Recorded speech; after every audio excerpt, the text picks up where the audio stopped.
thought it would be interesting to make something that was completely out of my comfort zone.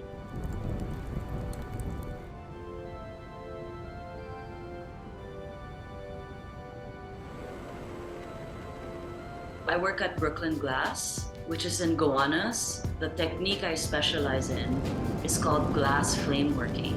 And I first learned that actually in Manila through a scientific glass blower for my thesis back in 2009. The project was called Sea Anomaly, the first iteration of the project. I heard on the news that there was an oil spill in the Verde Island Passage. The BMB, Biodiversity Management Bureau of the Philippines. So I wrote to them, and they are the ones who gave me the list of essential and endangered species in that area. My work is quite small.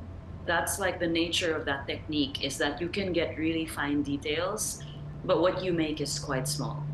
So something about the size of the work also was inspiring, knowing that like visually small things can have impact. As I did more research, I learned more about the archetype of the monstrous feminine. This archetype exists in all cultures, basically. In Greek culture, right, there's the archetype of Medusa. I think that it's this sort of tool that they use to like vilify women, this concept of the monstrous feminine. And so the rise of Medusa in my mind is this like image of her showing her strength through the resilience of these species. So I was interested in the dark side of it. The idea of the oil spill and nature being threatened was very close to, I think, what I was going through personally at the time. And then earlier this year, I thought that Sea Anomaly needed more.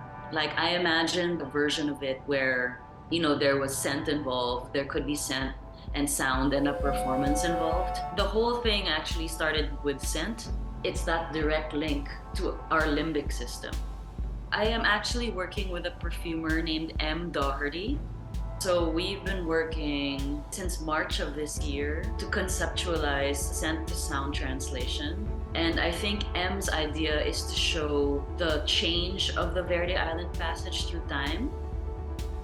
I tend to let go of my work once it's out there. I don't like to dictate what people see, but I'm hoping that somehow people get curious about their own Medusas and somehow see the wonder in that. At the same time, like the wonder in these creatures in the Verde Island Passage that we don't see. I'm hoping that people come and watch and enjoy.